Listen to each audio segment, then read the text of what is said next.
Hello, everyone around the world. Welcome to another segment of Internet Excellence.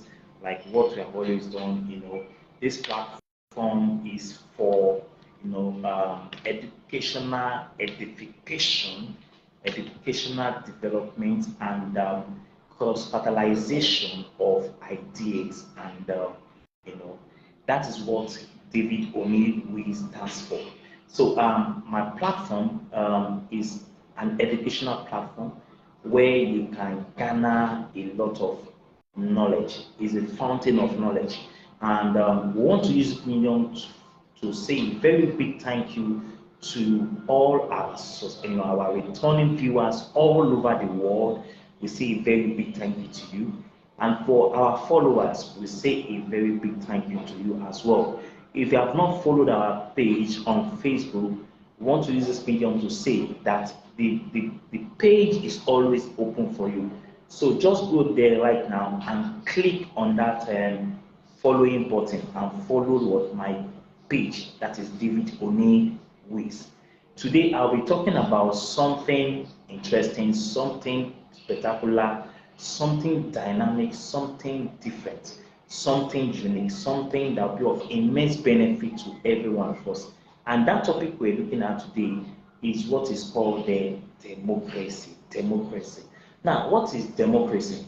When you're talking about democracy, it can be defined as a system of government where all qualified adult citizens share power directly or through their elected representatives.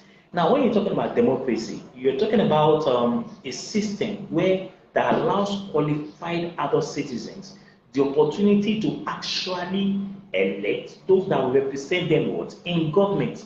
Since every one of us cannot participate in what in decision making. For example, in Nigeria, all of us cannot march down to Abuja and take decisions on how to run the government of Nigeria. And that is why it is very imperative and important that we must delegate our popular sovereignty through elective processes to a group of people that will now represent our interest in government and in the parliament. According to Abraham Lincoln, Abraham Lincoln said that democracy is the government of the people, by the people, and for the people. It is the government based on the consent of the governed. It's a system based on on popular consent. So what Abraham Lincoln is saying is that democracy is a representative of the people by the government. So the fusion of two Greek words actually led to the emergence of the word called democracy. The fusion of two Greek words, and the first word is what we call demos. Demos means people, and Gracia, which means rule or government. So those two words gave birth to the word democracy. That is democratia,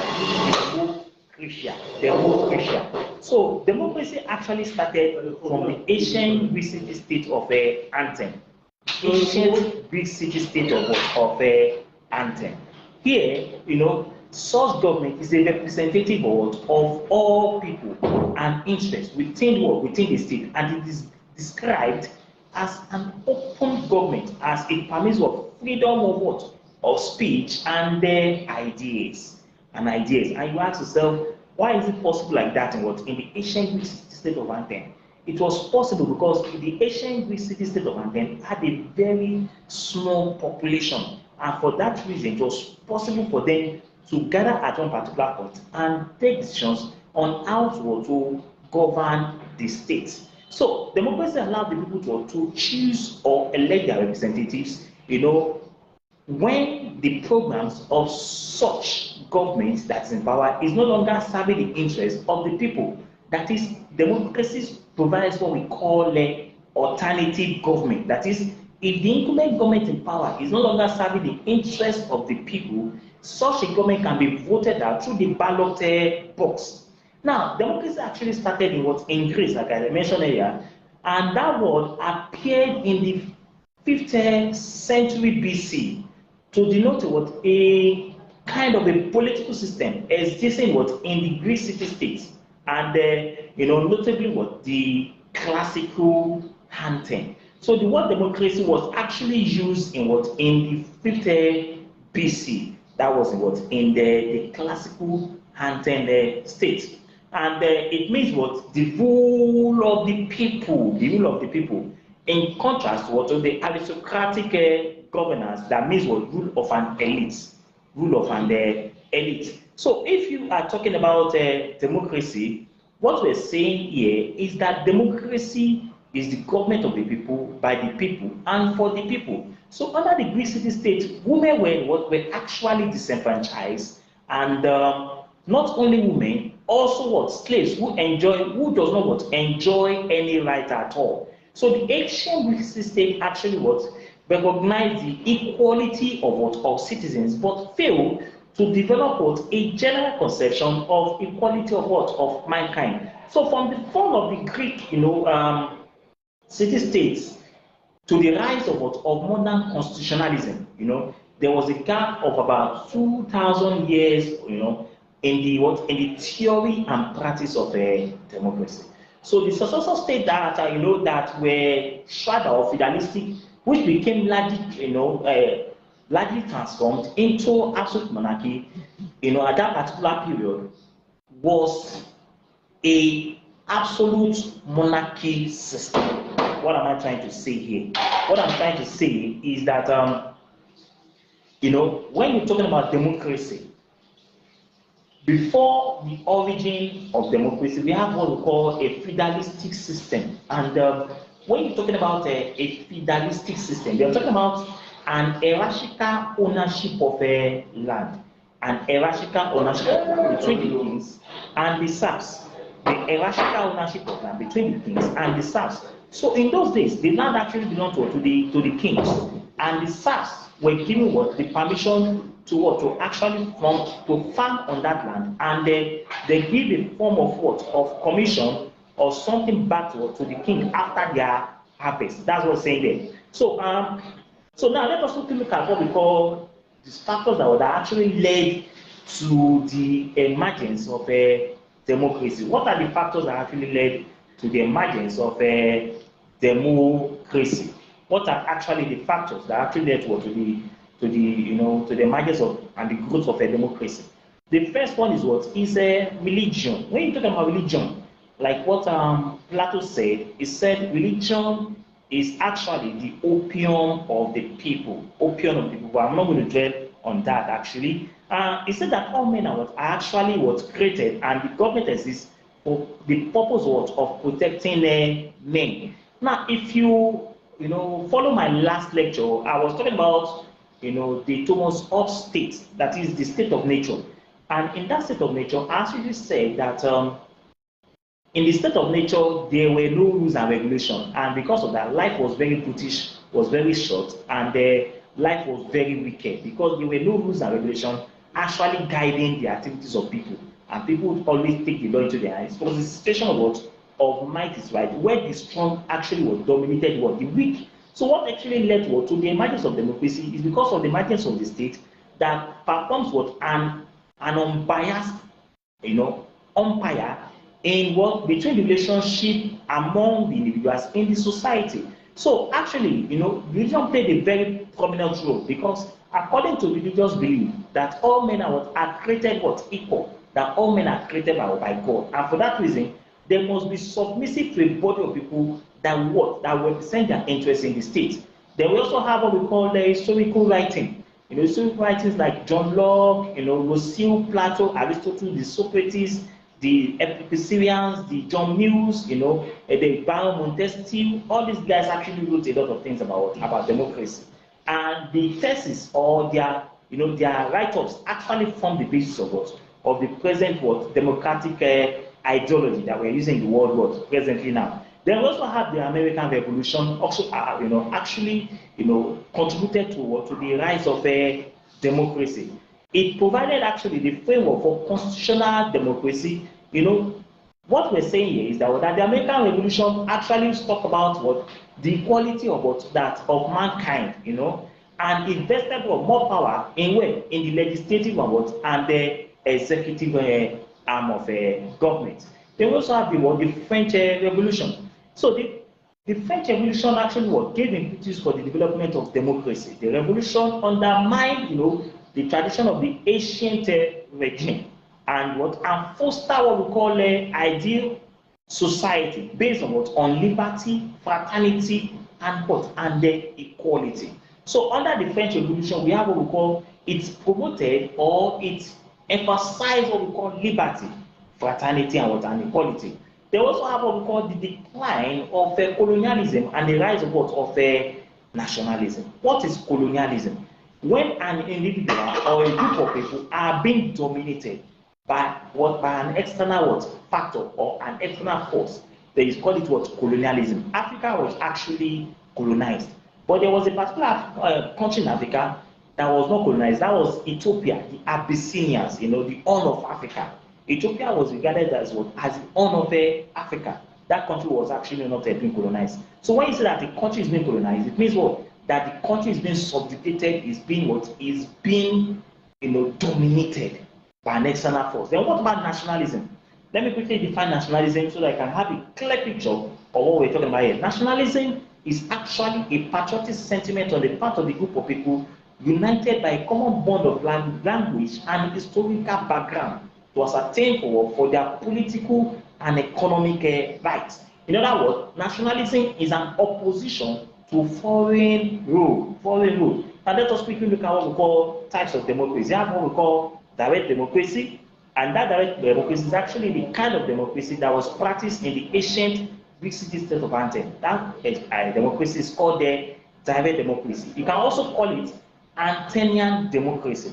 Then we have number 2, modern or representative democracy. Under the modern or representative democracy, the citizens actually exercise the right to make political decisions through their elected representatives, chosen by them. So what we're saying there is that kind of a democracy is what we call representative democracy. Then we also have what we call liberal democracy. What is a liberal democracy? Is a kind of a democracy where the power of the majority are exercised within the framework of of constitutional restraint, designed to guarantee the right of the minority, the right of the minority. So under liberal or constitutional democracy, we have the majority rule, but we also have what we call the respect for the minority. In the constitutional government, the right of the minority are also protected. Then we have lastly what we call social or economic democracy, or what we call a Marxian perspective democracy. And what is that kind of a democracy? It is a kind of democracy that tends to minimize social and economic differences. What we're saying here is that in a Marxian perspective democracy, we're talking about a system where the state moves towards what we call socialism or communism. Under such a democratic dispensation, the means of production, distribution, and exchange are actually controlled by the state. So such a democracy is what we call a Marxian perspective democracy. So you can call it a Marxist tradition democracy. And let us quickly, because of our time, look at what we call the 2 main types of democracy. The first one is what we call indirect democracy. And when you talk about indirect democracy, here all the citizens attend the assemblies together, like what I mentioned before, they attend their democracy and participate in decision making together. Then the second one is what we call indirect or representative democracy, which we talked about before. We said the citizens through election, elect those that will represent them and govern the state on their behalf. That's an indirect democracy, or what we call a representative democracy. Now let us look at what we call characteristics of democracy. Number 1 is what we call regular and periodic election. Regular and periodic election. In every democratic state, there must be regular and periodic election. Number 2, we have what we call the adoption of the rule of law, adoption of the principle of the rule of law. What's the rule of law talking about here?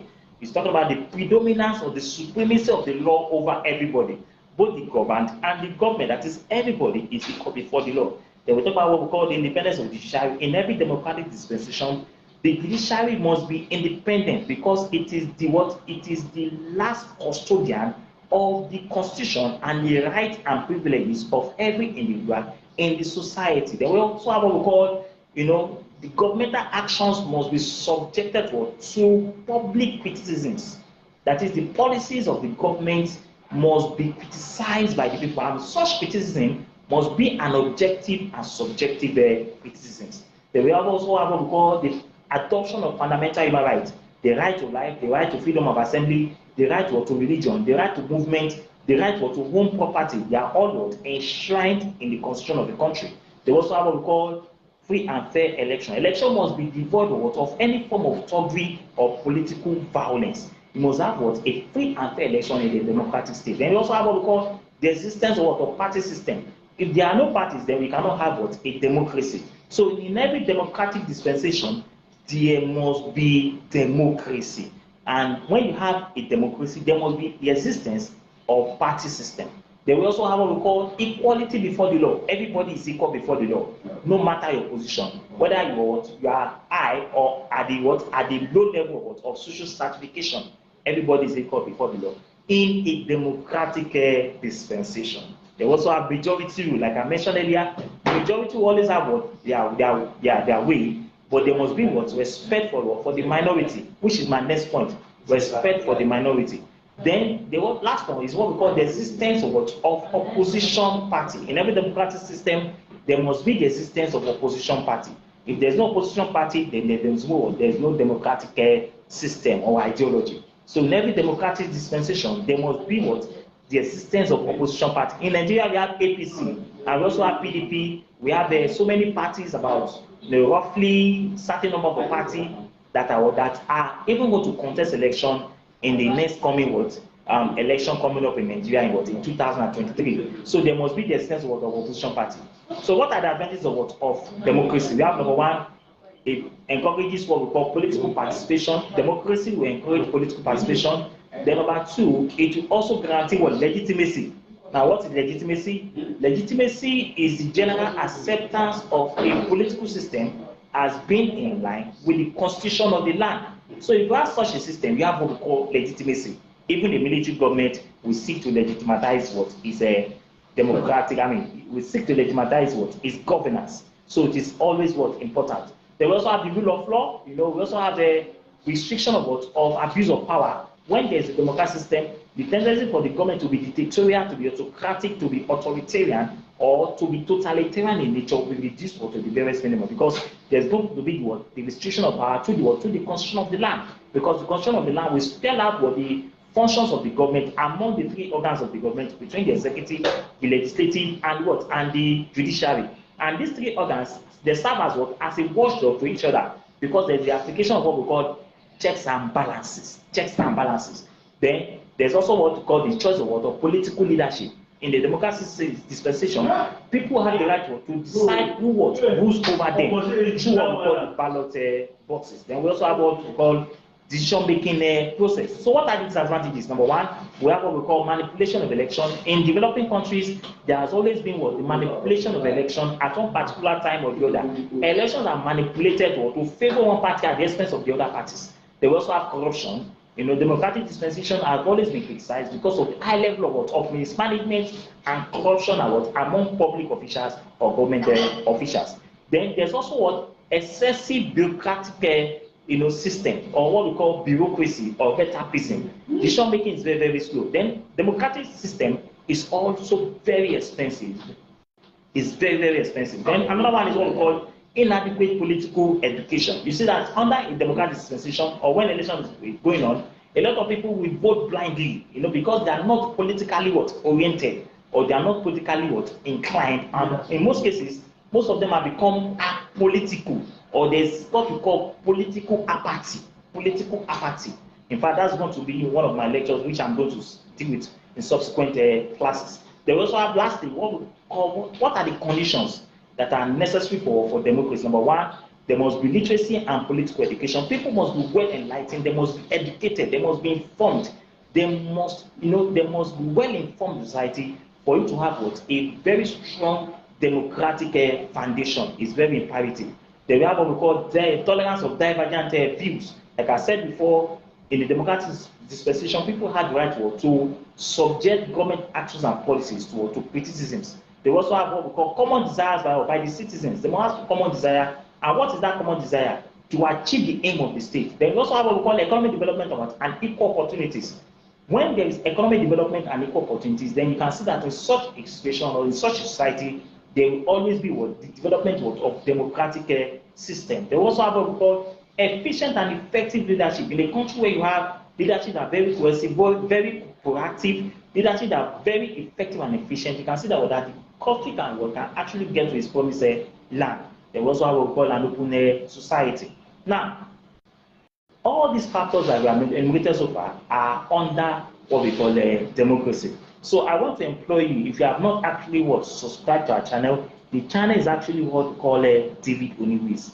Follow this channel, subscribe or follow this channel. We are appealing to you, follow our channel. Just go and follow our channels and just click on that that follow button to show you what we call following. So just follow that channel and also drop a comment on how we can actually serve you better. And apart from that, also click on that notification so that when we come up with another topic in our subsequent class, you are going to be informed about the existence of such a lecture, online lecture, live stream lecture. You can bet with me that this lecture has been very, very, very advantageous, very innovative, very inventive, very desirous. It has been very informative, educative, enlightening. It has actually opened the knowledge of people to so many things. So why don't you be part of that success story by actually following our page? The page once again is a David Oniwiz. So till we see next time, we're going to come up with another different topic. Maybe probably we're going to look at legitimacy or fascism. A lot of people have been asking me, what is fascism? Someone was asking me in the class yesterday, what is actually fascism? I was able to explain to her. And someone was asking me, what is what we call the Second World War? She was asking about the Second World War, the slave trade, fascism, what do you mean by legitimacy, what do you mean by capitalism, a free market economy, or what do you mean by all these things? All these things we're still going to talk about them. Fascism, socialism, communism, presidential system of government, parliamentary system of government, unity system of government, constitutionalism, constitution, unitary constitution, flexible constitution, rigid constitution, unwritten constitution, written constitution. Just mention them. Look at constitutional development in Nigeria right from the period of 1914 through the amalgamation and to the present period that we have now. We look at United Nations Organization, we look at ECOWAS, we look at OPEC, we look at, just name all these topics. We look at what we call public opinion. We look at public corporations. These topics are all there. We look at dialectical materialism, mercantilism. We look at the origin of sin. We look at public administration. We look at, just mention all these topics. So you have a lot of things to gain from our topic, from our videos. So till we see next time, remain remain blessed and remain safe. So till we see next time, thank you so much for coming up to come and watch this video. We really appreciate you guys. So if you have not actually subscribed or followed us, please do that right now, and we really appreciate you. We love you so much. To our returning subscribers, followers, and viewers, we say thank you so much for watching our videos. And if you have not watched those videos, go and watch those videos. They are all on the Facebook. They are also in the YouTube. Just subscribe or follow. Thank you so much, and goodbye. Bye bye.